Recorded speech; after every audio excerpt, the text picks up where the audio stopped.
전문가가 아니고 화학물질 전문가거든요. 그래서 밥상 얘기는 나중에 아주 잠깐만 할 생각입니다. 하여튼 모든 질병은 유전자와 환경의 상호작용 때문에 생긴다. 이렇게 지금 우리가 얘기를 하고 있죠. 물론 그 중에는 또 유전자와 맞지 않는 환경이 또 문제다. 이게 뭐 진화의학 같은 데서 이제 주로 얘기하는 그러한 이슈고요. 보통은 우리가 이제 환경은 우리가 변화시킬 수 있는 그러한 요인인데 이제 유전자는 변화 불가능한 요인이다. 보통 이제 그렇게 생각을 하고 있습니다. 그러나 최근 이제 연구 결과들을 보면 이 유전자와 환경이라는 게 더 이상 이렇게 이분법으로 가릴 수가 없는 그런 요인입니다. 사실은 많은 환경 요인이 결국은 유전자, 특히 유전자 발현에 영향을 미치게 되는데 이런 관점에서 이제 나온 방송들이 뭐 당신이 먹는 게 3대를 간다 뭐 이런 것들이 아마 이런 관점을 반영한 이제 그러한 방송인데 그렇기 때문에 환경 요인이라는 거는 사실 현재 우리가 생각하는 것보다 훨씬 더 중요한 의미를 가지고 있습니다. WHO라고 아시죠? 세계보건기구. 거기에서 우리 인간한테 맞는 4대 주요 질환의 4개 교정 가능한 환경 요인이 있다. 여기에 우리가 중점을 두고 살아야 된다. 뭐 이런 걸 발표했는데 잘 아시는 뭐 심혈관계 질환, 당뇨병, 암 뭐 이런 쭉 나옵니다. 그죠? 그러면서 4개 교정 가능한 환경 요인을 뭐 흡연, 나쁜 식습관, 운동 부족, 과도한 음주 너무 잘하는 이런 것들을 얘기했어요. 좀 시시하죠? 그죠? 네, 좀 시시합니다. 그리고 또 의학 교과서에 나오는 제가 지금 경상도 사람이라가 의자 발음을 제대로 잘 못해요. 교과서에 나오는 암을 일으키는 원인들을 보면 역시 뭐 이런 게 좀 나와요. 아까 얘기했던 거 조금 디테일하게 나오는데 여기서 정말 우리가 놓치고 있는 진짜 고민은 없는가 우리가 한번 생각해 볼 필요가 있습니다. 사실 20세기 현대 문명사회라는 거는 화학물질이 없이는 존재가 불가능한 사회죠. 특히 이제 20세기가 들어서면서 이 화학물질 생산량이 아주 급속도로 이제 증가를 하고 있는데요. 현재 우리가 그러니까 현재 인간들이 개발해서 사용했었던 화학물질이 뭐 거의 한 10만여 종에 이르고 지금도 거의 매년 1000여 종 정도가 계속 이제 개발이 되고 있는데요. 사실 우리가 먹고 마시고 씻고 바르고 숨쉬고 사실 모든 everything이 다 화학물질이에요.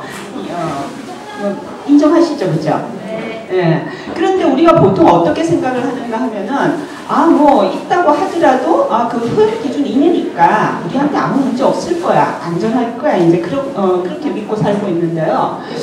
그런데 제가 아까 보여드렸던 그 암을 일으키는 원인으로 다시 되돌아가 보면은 사실은 담배라는 게 우리가 이름을 담배라고 붙여놔서 그렇죠. 그게 왜 해로운가 하면은 그것이 수많은 화학물질을 사실 혼합체이기 때문에 그만큼 해로운 겁니다.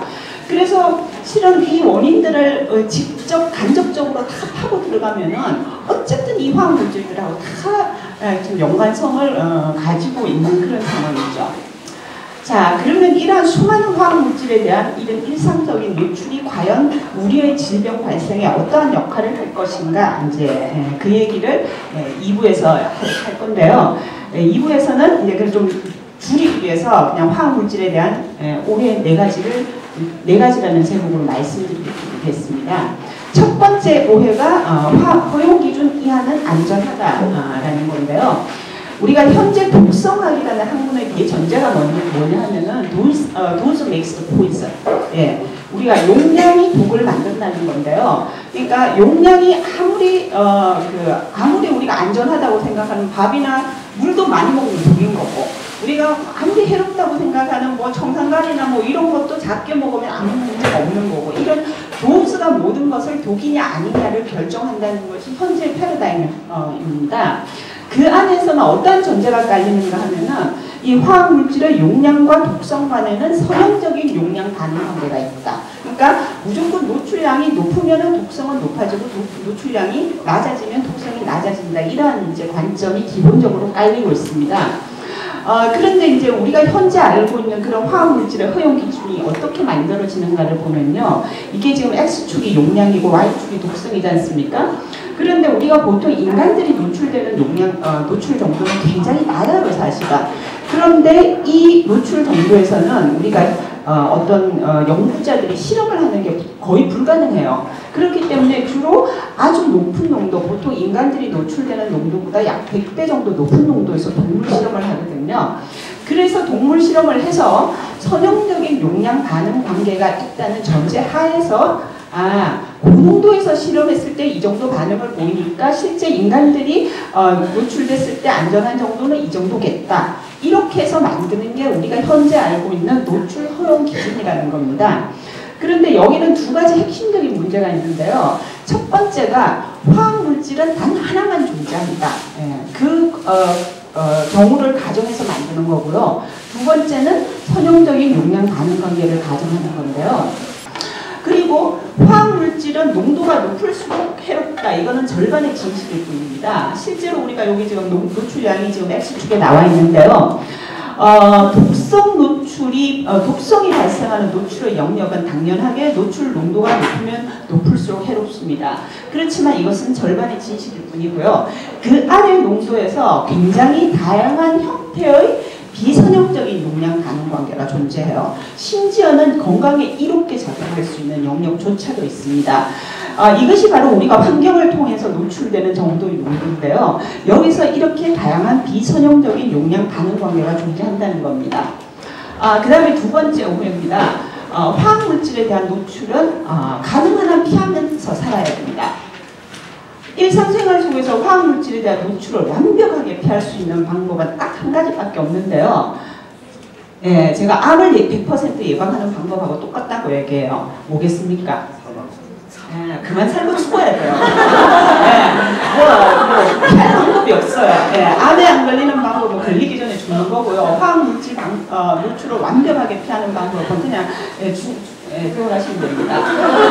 그런데 우리가 노출을 피하는 것이 의미가 있는 상황이 있는데 주로 어떨 때 의미가 있는가 하면은 내가 직업적으로 아주 특정 화학물질에 고농도로 노출된다. 이럴 때는 피하는 것이 의미가 있어요. 그리고 뭐 사고가 발생했다. 굉장히 여기가 심하게 오염된 지역이다. 이런 지역에서는 피하는 것이 의미가 있는데요. 우리와 같은 상황에서 피하려고 하다가는 이 삶의 본질의 목적이 바뀌어버립니다. 뭐하라고 사는지 몰라요. 그 다음에 세 번째 오해입니다. 해로운 화학물질에 대한 최선의 대책은 시장에서 퇴출하는 것이다. 아마 이런 생각하시는 분 특히 환경단체에 많으실 것 같은데요.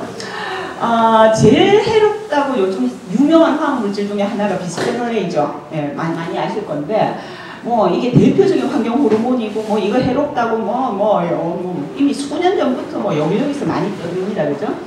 그래서 나온 게 뭐냐 하면은 이 비스페놀 A를 금지하고 나가지고 비스페놀 A 프리라고 이제 그 대체 물질이 나왔어요. 그런데 최근에 연구 결과를 보니까 비스페놀 A를 대체하기 위해서 만든 게 오히려 더 해로운 것 같더라. 그것도 똑같은 환경 호르몬이더라. 이런 식의 연구 결과 보고들이 나오기 시작을 하는 겁니다. 비슷한 예로서 MSG라는 거 있죠? 미원하는 직업.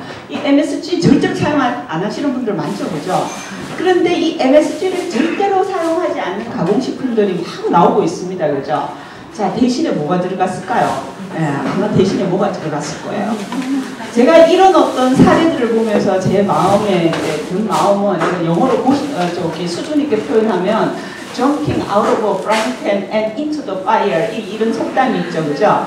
이게 사실 이 말을 듣고 싶지 않고 제가 참 국산말로 듣고 싶었어요. 우리 국산말로 표현하면은 쓰레기 잡히 하려다가 똥차에 박혔다. 그 상황이에요, 사실은. 우리가 지금 알고 있는 한쪽에 그 퇴출시켜 본다. 이 현대 자본주의 사회는 다시 우리가 단지 어떤 기간까지만 물을 뿐이지 다시 새로운 것들이 들어오는 상황이 계속 반복되고 있다는 겁니다. 그 다음에 네 번째 오해가 금지된 화학물질은 이제 안심이다라고 생각을 했는데요. 그러면 현대사회에서 과연 어떤 화학물질이 금지됐는가를 보면요.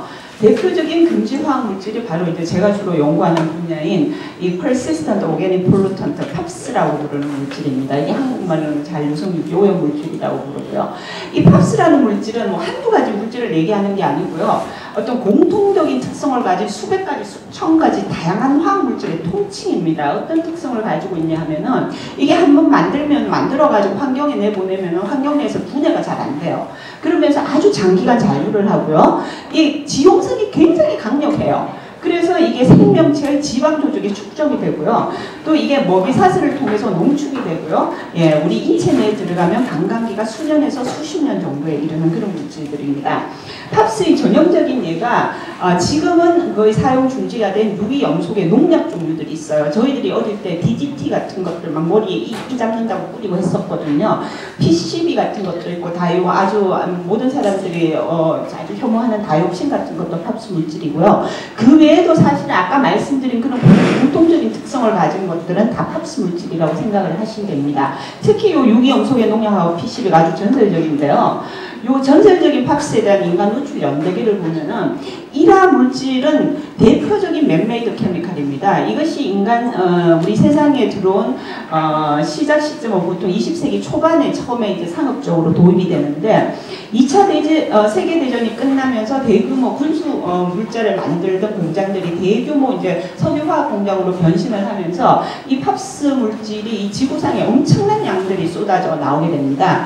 그 당시에는 이 팝스 물질이 인류를 구원할 새로운 기술로 봤어요. 왜냐하면 유기염속의 농약 같은 거는 한번 쳐놓으면은 그냥 다시 칠 필요가 없는 거예요. 전부 다 모든 병충해가 그냥 싹이 다 죽어버리는 겁니다. 그러니까 수확하는 입장에서는 너무나 편리했었고 그 외에도 이것이 일화 물질이 당장의 인간한테 주는 편리함이 굉장했었거든요.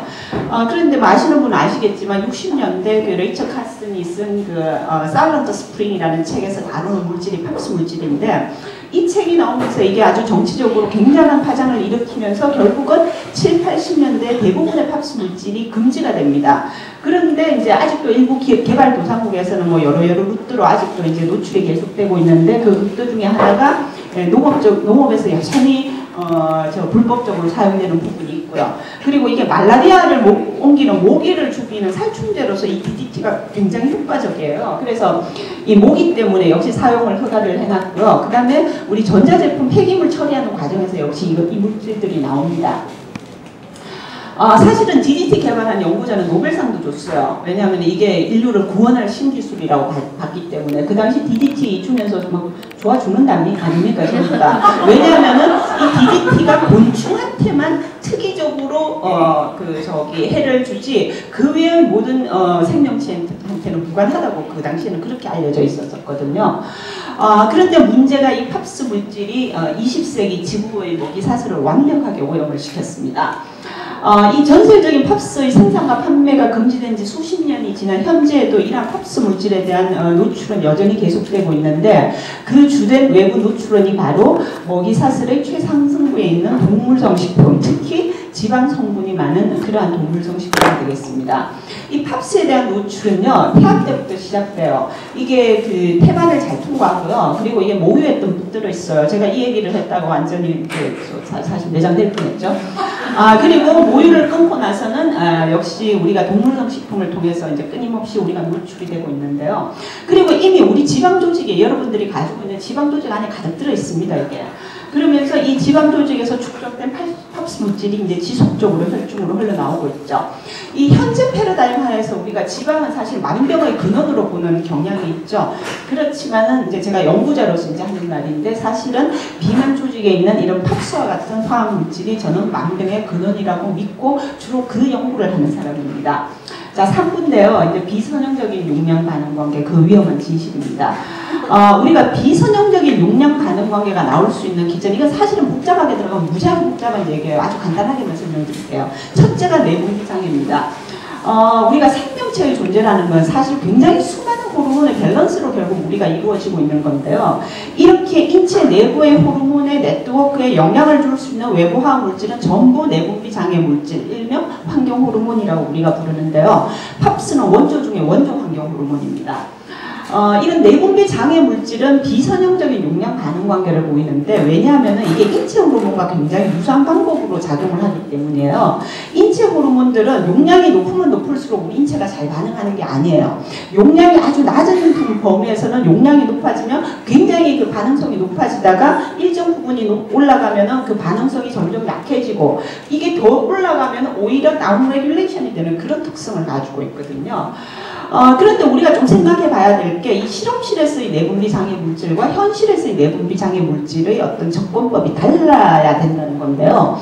사실 우리 주위에는 이 실험 연구에서 보고되는 굉장히 수많은 내분비 장애 물질이 있습니다. 이 안에도 아마 100가지 넘게 있을 거예요.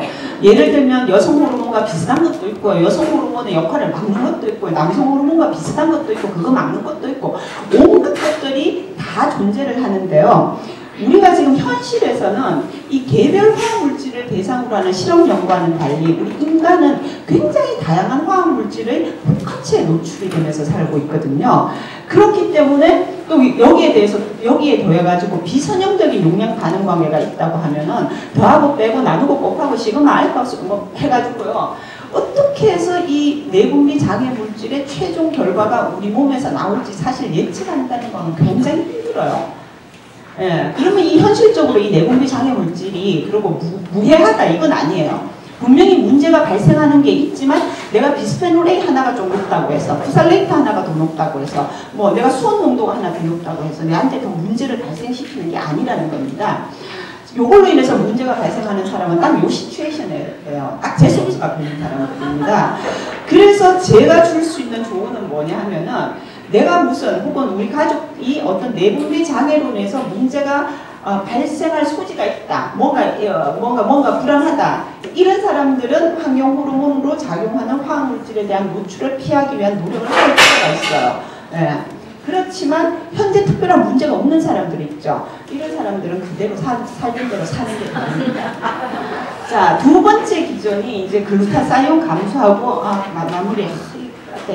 글루타사이온 감소하고 마이토콘드리아 장애인데요. 사실은 이 저농도 팝스에 장기간 노출되면 이 글루타사이온하고 마이토콘드리아 기능장애가 발생을 하는데 이 생명체에서 이러한 물질이 문제가 있다는 거는 결국 차에 엔진이 없다는 거랑 거의 비슷한 얘기입니다. 그런데 중요한 거는 우리가 이러한 팝스의 노출로 인해서 이러한 문제가 발생하는 거는 어떤 그 화학물질의 독성의 문제가 아니고요. 어떤 외부의 화학물질이 인체에 들어왔을 때 이것을 배출하는 과정 중에서 발생하는 현상이라는 겁니다. 독성하고는 전혀 관계없이. 그런데 어떻게 비선형적인 내가 5분만 나왔대요. 비선형적인 용량 관계가 가능한가 하면요. 사실 노출량이 점점 증가하면 뭔가 다 문제가 더 생겨야 될 것 같은데 이렇게 비선형적인 관계가 발생하는 이유는 바로 호메시스 때문입니다. 우리가 독성 수준의 용량에서는 용량이 높으면 높을수록 해로워져요. 그러나 독성 밑에 거기에 따라 가지고 우리가 허용 기준을 결정하죠.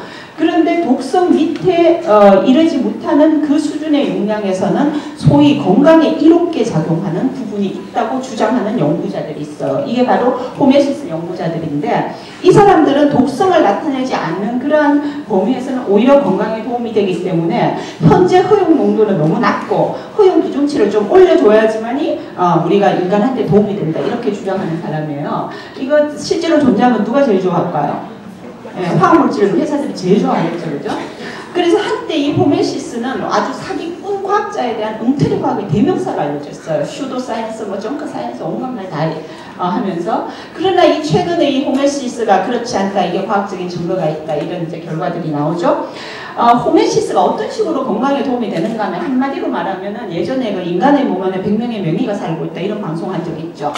이 호메시스는 이 명의가 활동을 시작할 수 있는 시그널을 주는 그러한 역할을 합니다. 특히 호메시스가 발생을 할 때 글루타사이온이 합성이 증가하고 마이토콘드리아 숫자가 증가를 해요. 그렇기 때문에 요약을 하자면은 독성은 none of your business입니다. 우리가 여기 노출될 일 없어요. 그러나 그 이하에서 내분비 장애의 문제가 발생할 수도 있고 아주 낮은 농도의 팝스에 만성 노출이 되면 글루타사이온, 마이토콘드리아 기능 장애가 나오지만은 그게 높아지면 호메시스 반응이 나올 수 있다는 겁니다.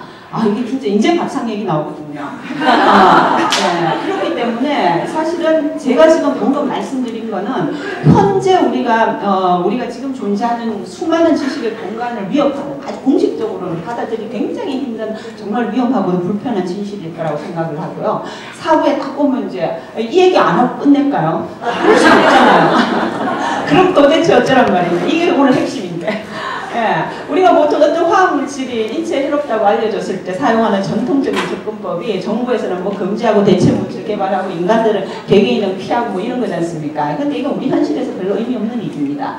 한마디로 nowhere to hide, 숨을 곳이 없어요. 그럼에도 불구하고 우리한테 희망이 있다면 바로 식물성 식품과 바로 다시 호메오시스인데요. 식물성 식품이 가지는 사실 우리 사회에 한때 채식 열풍이 지금도 불고 있는지 모르겠지만은 채식을 선택하는 다양한 이유들이 있죠. 뭐 동물 보호형, 환경 보호형, 인도주의형, 종교적인 이유 많은데요. 사실은 이런 이유로 채식 선택하는 사람은 정말 훌륭한 사람들이에요. 우리 같은 사람들은 이런 이상학적인 이유로는 채식을 선택 못하죠. 다만 내한테 뭐라도 조금 도움이 되는 게 있어야 채식을 선택할 건데, 이제 그게 건강을 위해서 이제 채식을 선택하는 사람들인데, 예, 그래서 나오는 이제 단체가 베지닥터입니다. 그죠? 그런데 사실은 베지닥터는 좀 호모사피엔스는 채식에 적합한 유전자를 가지고 태어났다. 좀 이런 식의 견해인데, 저는 사실 인간은 잡식동물로 진화해왔다고 보는 측면입니다. 그런데 왜 채식이냐? 이게 바로 화학물질 때문이라는 거죠. 식물성 식품에 주목해야 될 세 가지 이유가 팝스에 대한 오염 정도가 낮고요. 그리고 그 안에 있는 식이섬유와 파이토케미칼이 배출을 증가시켜주기 때문이에요.